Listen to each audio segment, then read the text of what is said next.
C'è pure un hashtag ufficiale, Enjoy Respect Venezia, ad accompagnare l'iniziativa di sensibilizzazione contro il degrado e contro la cafonaggine che invadono quotidianamente la splendida città di Venezia. Una campagna voluta dal comune dal concorso di bellezza più famoso dello stivale, Miss Italia, i quali hanno istituito di comune accordo una speciale fascia, quella di Miss Venezia, per sensibilizzare a comportamenti responsabili e rispettosi nei confronti di un gioiello unico al mondo. Lo speciale riconoscimento verrà assegnato sabato prossimo 26 agosto a Mestre e permetterà alla vincitrice di accedere direttamente alla prefinale nazionale dal 27 al 30 agosto a Jesolo. Testimonial e madrina della campagna anticafoni è la veronese Silvia Lavarini, già Miss Veneto e terza classificata al concorso nazionale. Ho fatto dei video sia in gondola sia al Palazzo Ducale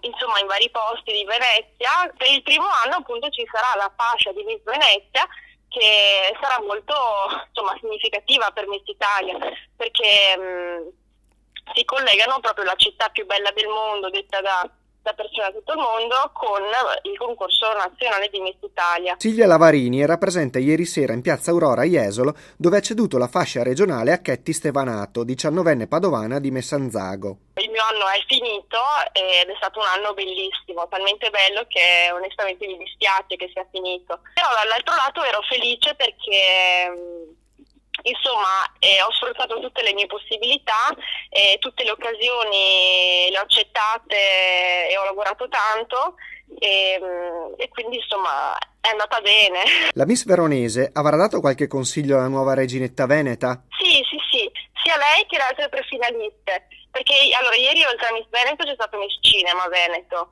che ha vinto un'altra ragazza, anche lei molto carina. E a fine serata eravamo tutte insieme, allora diciamo che ho dato loro qualche consiglio basilare, fondamentale per le prefinali.